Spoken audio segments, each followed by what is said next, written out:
Du-Han sat across from them, moving through the world like a shadow in a tailored suit.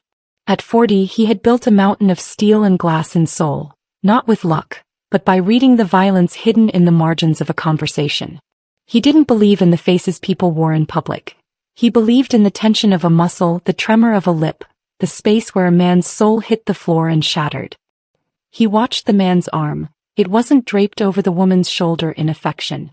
It was a vice. A territorial claim. The woman, Cecilia, sat with a rigid cervical collar locking her neck in place, her eyes fixed on a point 3 inches above the floor. She moved with the brittle grace of a woman who had learned that a sudden breath could cost her a tooth. A thin, sharply cut traced her cheekbone, poorly hidden under a layer of cheap concealer. She didn't speak. She didn't look up. But as the train rattled through the dark tunnel, she lifted her hand, just for a heartbeat. Palm out. Thumb tucked. 4 fingers folding over. A silent scream in a room full of people who were too busy looking at their phones to care. Nobody else saw it. But Cho Du-Han did.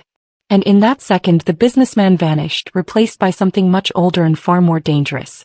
Du-Han moved through the chaos of New York like a shadow.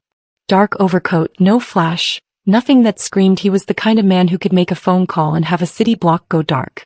To the people around him he was just another executive heading home. That was the lie.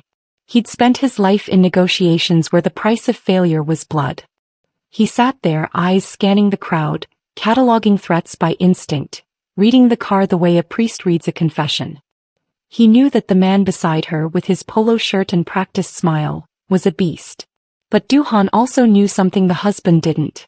He knew that when you back a soul into a corner, eventually, it reaches out for a miracle. As the train began to slow for the 42nd Street stop, Du-Han stood.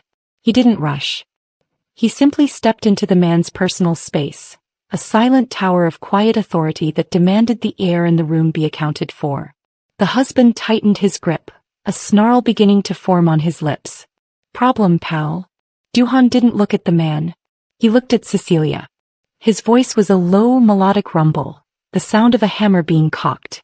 She's coming with me. A dangerous silence fell over the car.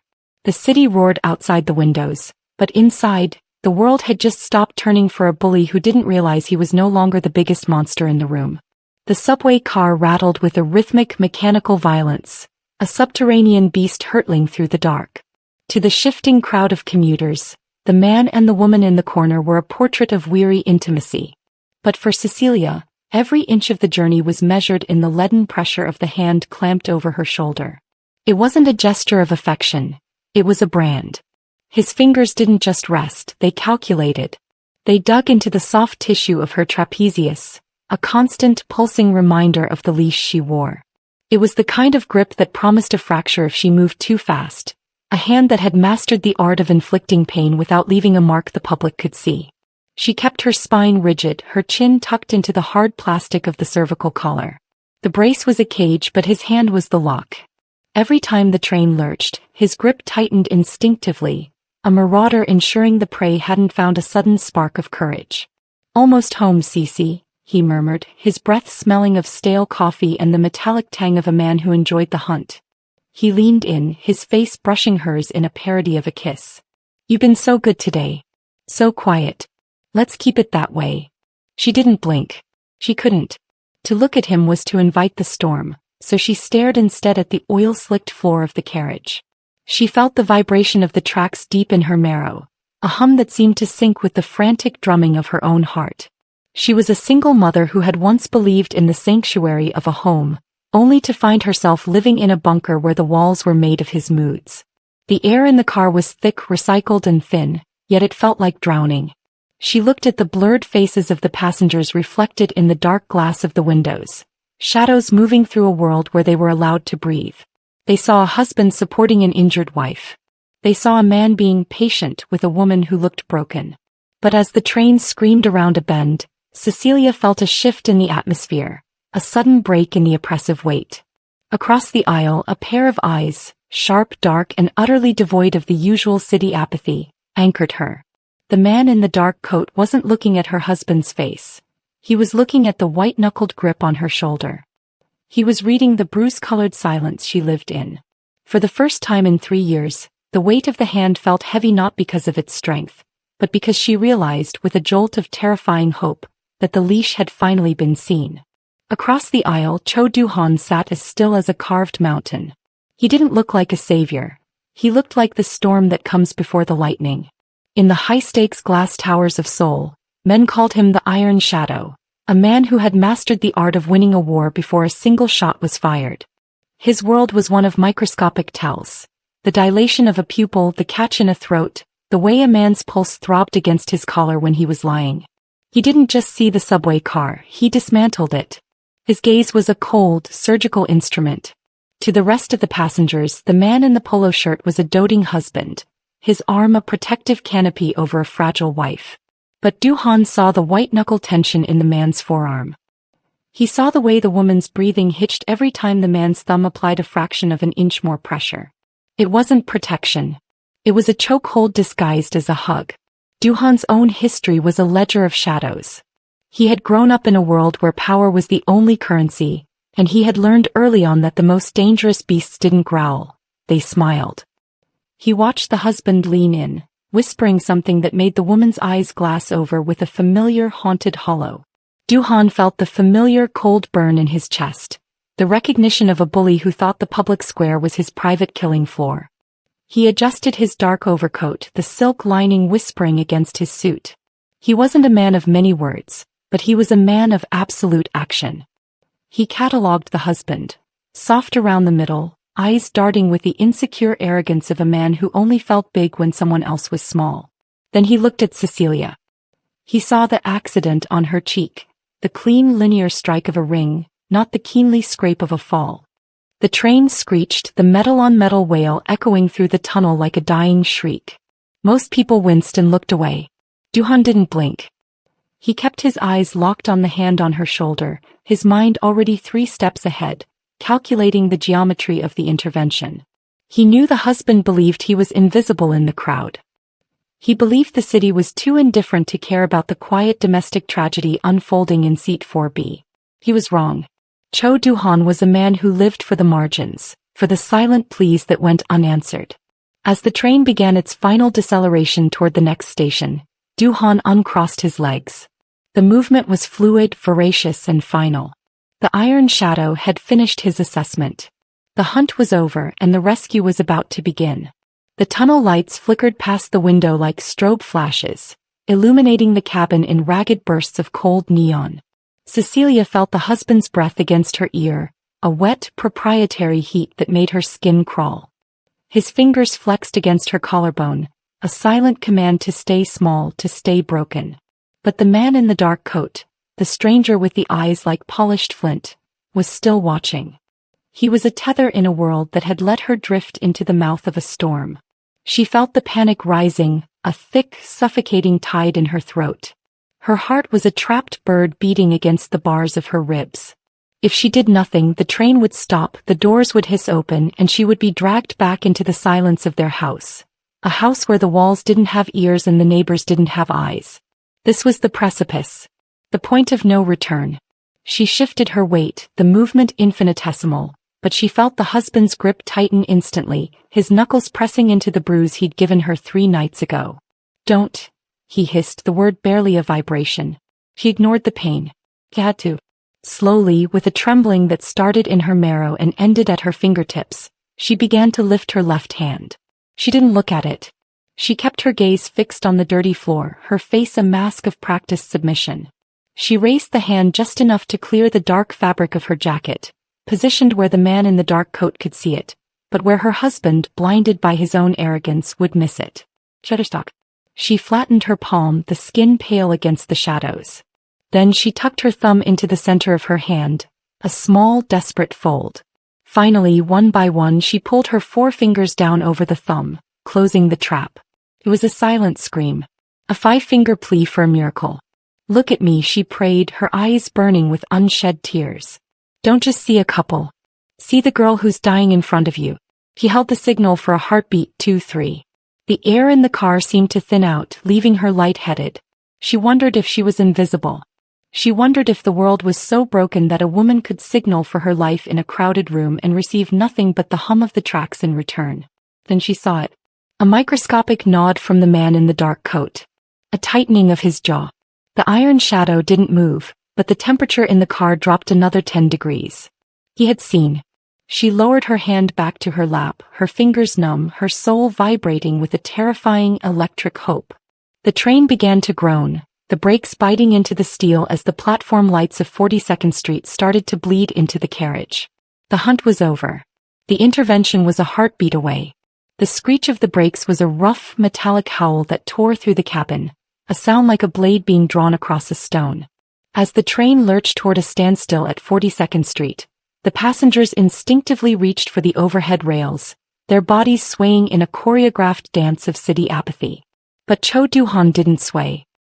He rose from his seat with a slow tectonic grace, his dark overcoat flaring like a shroud. He didn't rush, he simply deleted the distance between himself and the man in the polo shirt. The air in the corner of the car suddenly felt heavy, charged with the static of an impending strike.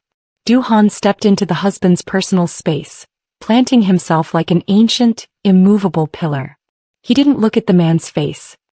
He looked at the white-knuckled hand buried in Cecilia's shoulder, his gaze a cold, clinical weight that demanded an accounting for every ounce of pressure. The husband's head snapped up, a flicker of startled aggression crossing his features. He was used to people looking away. He was used to the polite silence of a world that didn't want to get involved. He saw a man in an expensive coat and mistook the elegance for weakness. He tightened his grip on Cecilia, a protective snarl curling his lip. "Move along, pal. We're getting off here." Du-Han didn't move. He didn't blink. He stood so close that the husband could see his own frantic, sweating reflection in the dark depth of Du-Han's pupils. The iron shadow didn't raise his voice.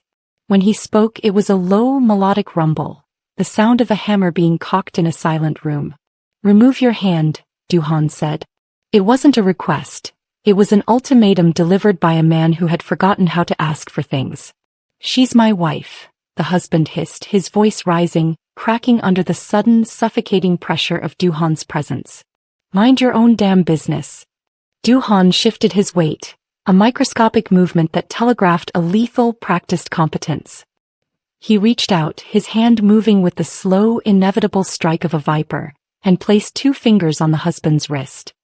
He didn't squeeze, yet the husband's fingers began to tremble, the sheer authority of the touch overriding his nervous system. "She's coming with me," Du-Han whispered. The words hung in the air, cold and final. In that moment, the noisy, crowded subway car felt like a cathedral. The phones stayed in pockets. The commuters held their breath. The power dynamic that had held Cecilia captive for 3 years didn't just break. It evaporated. The man in the dark coat had claimed the space, and in his shadow, the bully had nowhere left to hide. The doors of the subway car hissed open, a sharp, pneumatic exhale that signaled the end of the line. The husband's face contorted, a mask of frantic, sweating desperation. He pulled Cecilia closer, his fingers digging into the fabric of her jacket as if he could anchor his crumbling world to her skin. He looked around at the passengers, searching for an ally in a crowd of shadows, but he found only the cold, mirrored reflection of his own cowardice. "This is a domestic matter," he shouted, his voice cracking, bouncing off the metal walls with a hollow, tinny ring. "You can't do this. She's my wife. Do you hear me? She belongs to me by law." He threw the word marriage out like a holy relic, a desperate shield he had used 1,000 times to silence the neighbors and the police and Cecilia herself. He believed the word had a magic that could stop a man like Cho Du-Han. He believed the paper in a courthouse drawer was a deed to a human soul. Du-Han didn't quail. He didn't even acknowledge the noise. He stood in the center of the car, an unshakable monolith of dark wool and tempered steel. He leaned in, his shadow swallowing the husband whole, until their faces were inches apart. The air between them hummed with the static of a lightning strike.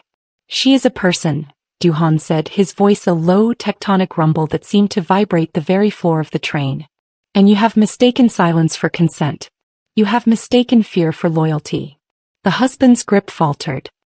He looked at Du-Han's eyes, dark, bottomless pits of absolute certainty, and realized that the rules he had lived by were being rewritten in real time. He let out a shaky, pathetic laugh. "You're crazy. You can't just take a man's wife. That's not how the world works." Du-Han tilted his head just a fraction of an inch, a beast studying the last twitches of its prey. He reached out and gently, but with the force of an avalanche, peeled the husband's fingers off Cecilia's shoulder. The contact was brief, but it carried the weight of a death sentence. "Not anymore," Du-Han whispered. The words were a guillotine. They severed the past from the present with a single clean stroke. The husband froze, his mouth hanging open, the shield of his ownership, shattered into a million rough pieces. Cecilia felt the blood rush back into her arm, a stinging electric heat that told her she was finally, miraculously, untethered. Du-Han offered his hand, not as a master but as a bridge. Cecilia looked at the dark sleeve, then back at the man who had spent 3 years convincing her she was nothing. She reached out. Her fingers met Du-Han's steady, warm palm. The leash was gone.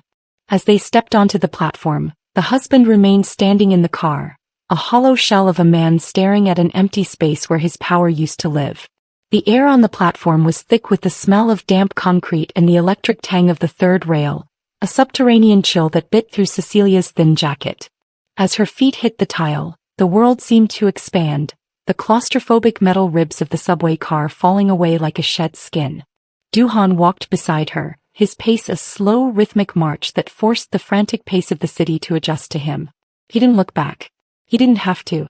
Behind them, the husband made a move to follow, his face a distorted mask of wounded pride and impotent rage.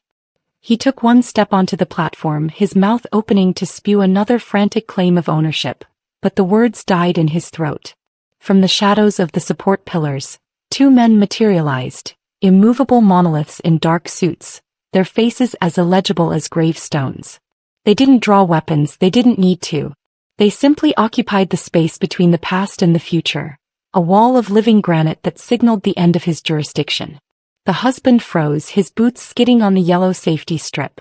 For the first time he was the one being watched. The commuters, usually a river of indifferent shadows, had stopped. They stood in a semicircle of silent judgment, their phones held up like digital torches, recording the moment the neighborhood bully was stripped of his shadow.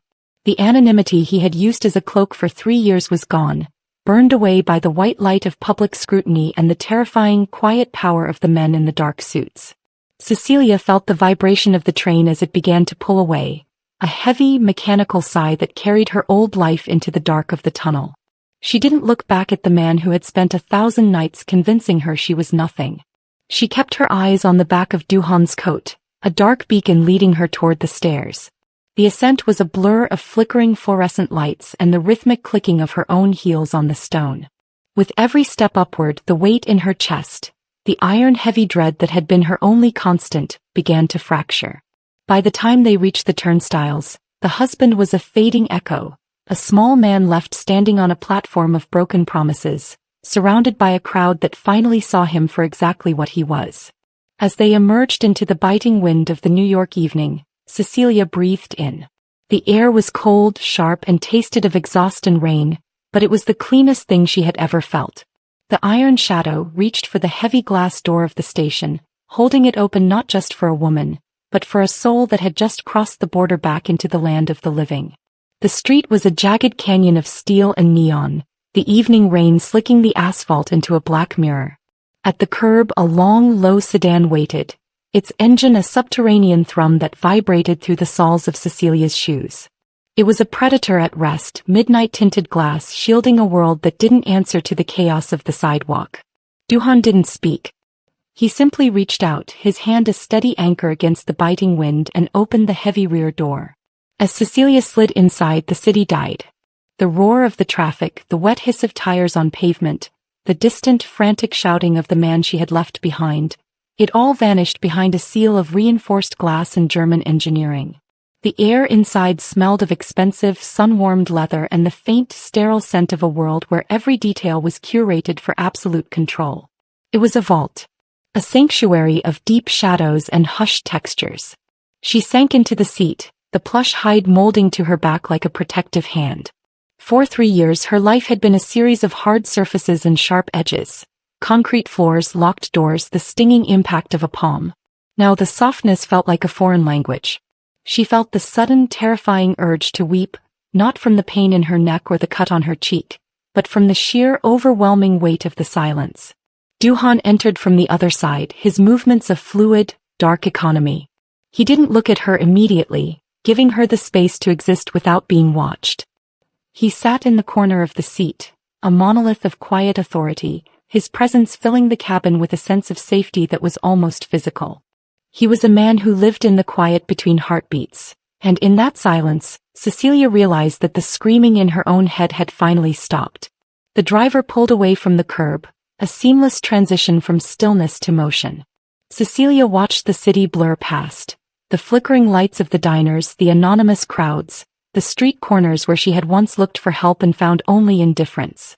They were moving at a different velocity now, insulated from the friction of the world. She glanced at Du-Han. His profile was etched in the dim light of the dashboard, a mask of unshakable resolve. He wasn't just a man in a car, he was the wall between her and the storm. As the sedan turned toward the bridge, leaving the subway station and its murky in the rearview mirror, Cecilia let her head rest back against the leather. The iron shadow had brought her into his world, and for the first time in 1,000 days, the air didn't taste like fear. The car glided over the bridge, the rhythmic thrum of tires on expansion joints sounding like the heartbeat of a giant. Inside the cabin, the light was a dim amber glow, catching the sharp angles of Cho Du-Han's face as he reached into a recessed pocket of the door. He didn't look at Cecilia as he produced a heavy manila folder, but the way he held it, with a somber weighted respect, told her that the secrets of her life were no longer hers alone to carry. "In my world," Du-Han said, his voice a low melodic rasp that seemed to anchor the drifting silence, "information is the only thing that cannot be silenced. It is the truth that waits in the dark." He laid the file on the leather between them. Cecilia's breath hitched. She stared at the paper, the edges crisp and clinical. With a hand that still carried the tremor of the subway station, she flipped it open. The first thing she saw was a photograph of herself from 6 months ago. Emergency room intake, the fluorescent lights washing out her skin, the purple bloom of a hematoma across her ribs.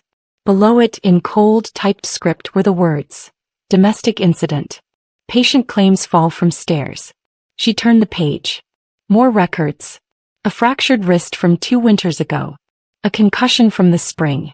The lies she had told to protect her captor were laid bare, stripped of their excuses, categorized by date and degree of trauma. Du-Han hadn't just watched her on a train. He had excavated the ruins of her 3-year nightmare before he ever stepped into her space. "He is not a man of accidents," Du-Han whispered, his gaze finally meeting hers. "He is a man of patterns. A small-time tyrant who believes that because no one spoke, no one knew." He tapped a secondary sheet clipped to the back. It wasn't about her. It was a ledger of her husband's life, prior complaints from a neighboring state, a history of sealed settlements, a digital trail of intimidation. The file was a map of a monster's territory, and for the first time, Cecilia saw the boundaries of her prison from the outside. The iron shadow leaned back, his silhouette merging with the deep upholstery. He didn't offer pity. Pity was for the helpless. He offered the evidence of her survival. Cecilia ran her fingers over the medical codes, the cold terminology of her pain. The husband had used her body as a canvas for his rage, believing the ink would never dry. But here in the quiet of the sedan, the truth was finally legible. The man beside her had already won the legal war. The physical rescue was just the final, necessary punctuation. The black sedan drifted through a gate of wrought iron and reinforced steel, a silent threshold between the world of chaos and the world of order. The tires crunched over manicured gravel as the car climbed a winding drive, away from the prying eyes of the city and the reach of the man who thought he owned the shadows. Here the trees stood like sentinels, their branches heavy with the evening mist, masking a perimeter of sensors and glass that didn't just watch the night, it owned it. When the car finally hissed to a halt, the house loomed before them, a monolith of limestone and dark timber. It wasn't a home in the way Cecilia remembered. It was a fortress draped in elegance. Du-Han stepped out, the air around him still and heavy with the authority of the iron shadow. He didn't offer a word of comfort, but the way he held the door, body positioned to shield her from the open night, was a more profound promise than any vow she had ever heard. As they crossed the threshold, the interior was a cathedral of hushed marble and soft amber light. The air was pressurized, filtered, and warm, a complete erasure of the damp, metallic sting of the subway. Cecilia stood in the center of the foyer, her hand instinctively reaching for the plastic of her neck brace, her eyes darting toward the heavy oak doors at the entrance. For 3 years, her first act upon entering any room was to listen for the click of a bolt, to check the weight of a lock, to gauge the distance between herself and the exit. A man in a dark suit, one of Du-Han's shadows, stepped forward. He moved with the quiet efficiency of a shadow. With a single fluid motion he closed the massive front doors. The sound was a dull, final thud, the sound of a vault closing on the past. Cecilia watched his hands. He didn't wait for her to check the handle. He didn't look at her for permission. He simply engaged the security system, a series of electronic chirps signaling that the perimeter was sealed. For the first time in 1,000 nights, the responsibility of her own survival had been lifted from her shoulders. She didn't have to lock the door. She didn't have to listen for the footsteps on the porch or the frantic rattling of a handle. She looked at Du-Han. He stood by a tall window, his silhouette etched against the distant, flickering lights of the city she had just escaped. He was a man who lived behind walls because he knew exactly what lived outside of them. In the profound silence of the safe house, Cecilia felt the first true crack in her armor. The iron shadow had brought her into his sanctuary, and as the weight of the night settled over the house, she finally let her hands fall to her sides. She was safe. Not because she was hidden, but because she was finally behind a door that someone else was willing to die to keep closed. Back in the humid, low-ceilinged apartment that had served as his kingdom, the husband paced the floor like a caged animal. The silence was an insult. He snatched his phone from the counter, his thumb stabbing at the glass, his breath coming in ragged, ugly hitches. He needed to hear her voice, the tremor of it, the submission that fed the hollow space in his chest. But the line was a flat, digital void. No ringing. No connection. Just the cold hum of a world that had moved on without him. He grabbed his keys, the metal jangling in his sweating palm, and headed for the door. He'd find her. He'd check the shelters, the hospitals, the damp corners of the city where the broken went to hide. He reached the ATM at the corner bodega, the neon sign flickering with a spasmodic, dying light. He punched in his code with the aggressive entitlement of a man who believed the world owed him a debt. The screen didn't offer a balance. It didn't offer cash. It offered a single, clinical sentence. Account restricted. Contact your financial institution. He hit the machine, a dull, thudding sound that echoed through the empty shop. He tried his credit card. Declined. He tried the corporate account. Invalid. It was as if his very existence was being erased by an invisible hand, one digital stroke at a time. The iron shadow hadn't just taken Cecilia. He was dismantling the ground the husband stood on. Panic, sharp and metallic, tasted like copper in his mouth. He called his brother-in-law, the one who worked at the precinct, the one who usually made the noise complaints disappear with a quiet word and a heavy hand. I can't help you, the voice on the other end whispered, sounding small and terrified. Someone came by. High level. They have the recordings, the medical logs. Everything. They said if I even look up your name on the system, my pension is gone. Don't call me again. The line went dead. The husband stood on the sidewalk, the rain soaking through his polo shirt, his influence evaporating like mist in a gale. He looked at the passing cars, searching for a face he recognized, but the city had turned into a forest of strangers. The small-time tyrant was suddenly a shadow in his own neighborhood. Cho Du-Han hadn't used a gun. He had used the weight of a mountain. He had frozen the blood in the husband's veins by cutting off the oxygen of his power. As the husband stood under the flickering neon, realizing he couldn't even pay for a cab to go looking for her, he finally felt the first true touch of fear. It wasn't the fear of a fight. It was the fear of being absolutely, utterly alone in a world that had decided he no longer mattered. The following morning, the husband's door didn't yield to a shoulder or a ram. It surrendered to a sharp, rhythmic knock that carried the weight of a gavel. When he wrenched it open, shielding his eyes from the morning glare, he didn't find the police. He found 3 men in charcoal suits, their briefcases held like shields, their faces as devoid of warmth as the marble floors of a mausoleum. They didn't ask to enter. They simply occupied the doorway, a wall of living parchment and ink. Mr. Vance, the lead attorney began, his voice a dry, clinical rasp. He didn't look at the husband's face. He looked at the space where a man's dignity used to live. We represent Cho Du-Han. We are here to discuss the dissolution of your marriage and the permanent termination of your parental rights. The husband let out a rough, nervous laugh. Parental rights? You can't just take a man's kid. I've got rights.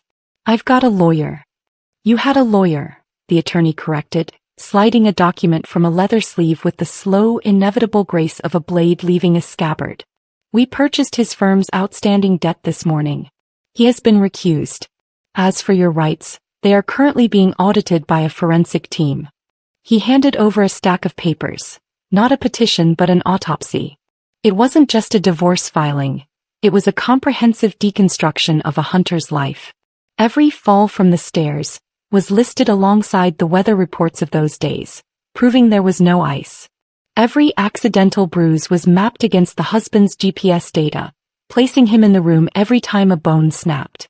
We are not asking for a settlement, the lawyer whispered, stepping closer until the husband could smell the peppermint and the cold, expensive finality of the firm's office. We are informing you of your bankruptcy.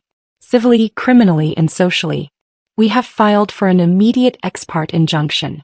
If you even think of her name, you are in violation of a standing order from the Supreme Court. The husband looked at the signatures. Names that belonged to judges who didn't take calls from precinct captains. Names that belonged to the architects of the city's power. The legal wall had been built overnight, a fortress of fine print that was too high to climb and too thick to break. You're burying me, the husband croaked, the paper shaking in his hand. No, the attorney said, turning to leave as the other two men served the final notices to the landlord and the bank. We are simply ensuring that the world you built on the suffering of a woman and a child is finally leveled to the ground. You aren't being buried, Mr. Vance. You're being erased. The morning light in the high-security study was thin and gray, filtering through the bulletproof glass like smoke. Cho Du-Han sat behind a desk of dark, unpolished stone, his silhouette a sharp-edged shadow against the waking city. He didn't look up when Cecilia entered. He waited until she reached the center of the room, until the silence between them became a heavy, expectant thing. On the stone before him lay a single black leather portfolio and a key, small, silver, and unervingly light. The world you knew is gone, Du-Han said, his voice a low, melodic rasp that seemed to vibrate in the floorboards. The man who claimed to own you has been dismantled. His debt to society is currently being collected by men much less patient than I. He slid the portfolio toward her. Cecilia didn't reach for it at first. For 3 years, every document she touched had been a trap. A rental agreement she couldn't sign, a bank statement she wasn't allowed to see. She looked at the silver key, her pulse a frantic drum against the plastic of her neck brace. Inside that folder, Du-Han continued, his gaze finally lifting to hers, is the title to a storefront in a neighborhood where the sun actually reaches the sidewalk. There is an account in your name. Not a joint account. Not a monitored trust. Yours. Cecilia's breath hitched. She felt the sudden, terrifying weight of her own agency. For 1,000 days, her choices had been dictated by the arc of a fist or the volume of a shout. Now the silence of the room was offering her something far more frightening than violence. A future. You were a baker once, Du-Han said, the detail landing like a soft blow. Before the accidents started. Before he told you that your hands were only good for shielding your face. He stood, his dark overcoat flaring as he walked to the window. He didn't offer her a hand this time. He didn't offer a command. He stood with his back to her, an unshakable monolith of quiet authority, leaving the portfolio and the key alone on the cold stone. I have built the walls, Cecilia. I have cleared the path, he whispered, his reflection in the glass a ghost of the iron shadow. But I cannot walk it for you. This is the choice. You can stay here safe in a fortress built by another man.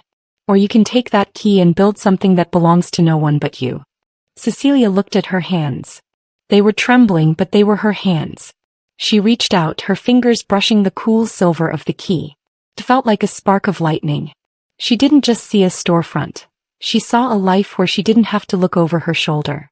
She picked up the key, the metallic click against her palm sounding like the first note of a song she had forgotten how to sing. The protector had done his part. The survivor was now taking the lead. The perimeter of the estate was a line of cold light and silent sensors, a digital wall that the husband believed he could still breach with the blunt force of his desperation. He arrived at the service gate as the sun began to bleed into the horizon, his clothes disheveled, his eyes bloodshot with the frantic terminal energy of a man who had lost his shadow. He hammered on the intercom, a hollow tinny sound that the forest swallowed instantly. The gate didn't open. Instead, the gravel shifted. Cho Du-Han stepped from the mist, a dark overcoat draped over his shoulders like a shroud, moving with the slow, terrifying patience of a man who had already seen the end of the world. He didn't bring guards. He didn't bring a weapon. He simply brought the absolute crushing weight of his presence. "Give her back," the husband screamed, his voice cracking, a high, thin sound that lacked the resonance of his former kingdom. "You can't do this. I'll kill you. I'll burn this whole place down." Du-Han stopped 3 feet from the bars. He didn't cringe at the threats. He didn't even acknowledge the volume. He stood in a pool of shadow, his gaze a cold, clinical instrument that dismantled the husband's rage until there was nothing left but the shaking of a coward's hands. "You talk of burning," Du-Han said, his voice a low, melodic rumble that seemed to vibrate in the very earth beneath their feet. "But you do not even have the charcoal for a fire. You have no accounts. No allies. No name that isn't a punchline in a precinct house." The husband lunged at the bars, his fingers clawing at the steel. "She's mine. You're just a suit. A rich man playing hero." Du-Han leaned in, the movement so fluid it was voracious. The husband froze. In the dark depths of Du-Han's pupils, he saw the reflection of a small, frantic insect, an ant staring up at a mountain that was tired of being stepped on. "I am the man who remembers Isabella," Du-Han whispered, the name a secret gravity that only he carried. "And I am the man who has decided that your story ends here. You're not a monster, Vance. You are a mistake I am currently correcting." He reached out and tapped the steel bar. The sound was like a funeral bell. "If you touch this gate again, I will not call the police. I will call the men who manage my debts. And they do not use paper. They use shovels." The husband's knees buckled. The small-time tyrant looked at the vast, silent estate, at the high-tech sensors, and at the man who moved like smoke and spoke like a god. He realized then that he hadn't been fighting a man. He had been fighting an avalanche. He turned and stumbled back into the dark, a hollow shell of a human being, realized he was finally, utterly invisible. The morning sun over the city was no longer a harsh, exposing glare. It was a testament of light hitting the glass of a storefront that bore a name Cecilia had reclaimed for herself. A year had passed since the subway car's doors hissed open to a new life, and the woman who stood behind the counter of the bustling bakery was a stranger to the dusk she had been. The cervical collar was gone, replaced by the steady, unburdened lift of her chin. The cut on her cheek had faded into a faint, silver memory, a map of a war she had won. She moved through the scent of yeast and scorched sugar with the fluid, calculated grace of someone who owned the air she breathed. Her hands, once used only to shield her face from the storm, were now instruments of creation. She didn't look over her shoulder when the bell above the door chimed. She didn't wince at the sound of a heavy tread. She simply looked up, her gaze a clear, unshakable mirror of the iron shadow, who had taught her that power isn't found in the fist, but in the refusal to be broken. Shutterstock.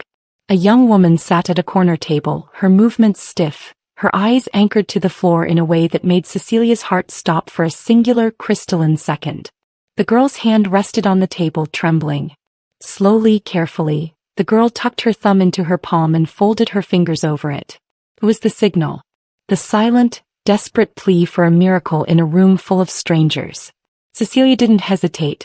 She didn't call the police, she didn't look for a man in a dark coat.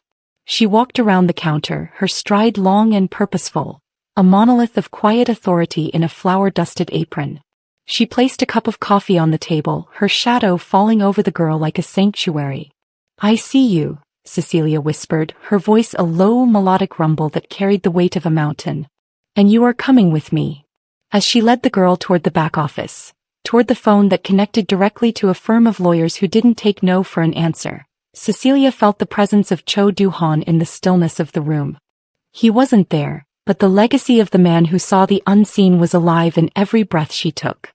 She was no longer a victim waiting for a savior. She was the savior she had once prayed for. The new normal wasn't just the absence of fear. It was the presence of a fire that could no longer be extinguished. The signal had been sent, and this time the answer was absolute.